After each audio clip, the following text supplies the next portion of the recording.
చేయగలిగేది ఏం లేదు.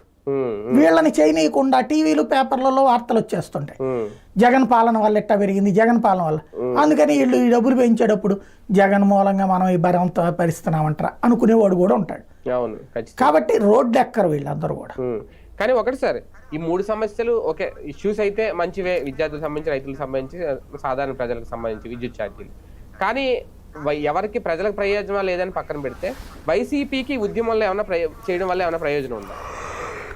అంటే ముందు కార్యరంగంలో దిగితే సంఘటన అంటాం దీన్ని, అంటే గ్యాదరింగ్ అనమాట. గ్యాదరింగ్ స్టార్ట్ అవుతుంది. ఇంట్లో కూర్చుని ఎవడు పనాడు చేసుకుంటా ఉంటుంటే రేపు పొద్దున పార్టీలు ఎట్ట నడుస్తాయి, రాజకీయాలు ఎట్ట నడుస్తాయి. రాబోయే రోజుల్లో ఓహో మన పార్టీ యాక్టివిటీలోకి దిగిందిరా, మనం కూడా దిగుతుండాలిరా. దిగినప్పుడు 10 మందితో మాట్లాడతాం. అక్కడ మాట్లాడినప్పుడు ఇంకో కార్యక్రమంలో కలిసి వెళ్దామని ఉంటుంది. లేదా అక్కడ పోలీసులు ఇబ్బంది పెట్టారంటే కసి వస్తుంది. ఏంది మనల్ని ఆఎస్ఐ ఎట్టన్నాడు, ఈసీఐ ఎట్టన్నాడు, కానిస్టేబుల్ ఎట్టన్నాడు, ఏందంటే మనం అంతర్యాదోలాగా కనబడుతున్నామా, కాబట్టి మరింత కసిగా రావాలి, మనం పవర్లోకి రావాలి.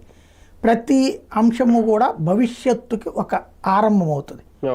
ప్రస్తుతం ఓ రకంగా ఎలక్షన్స్ అయిపోయినప్పటి నుంచి మీడియాలో ముప్పేట దాడికి గురవుతా, కేసుల బారిన పడుతూ ఉన్నటువంటి వైఎస్ఆర్ కాంగ్రెస్ పార్టీ శ్రేణులు ఇంకా కోలుకోలేదు.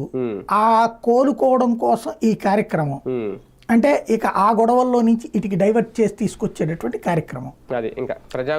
ఇక్కడ ఉద్యమాలు అనేది ప్రారంభమైనప్పుడు ఆటోమేటిక్ గా ఒక యాక్టివిటీ స్టార్ట్ అవుతుంది.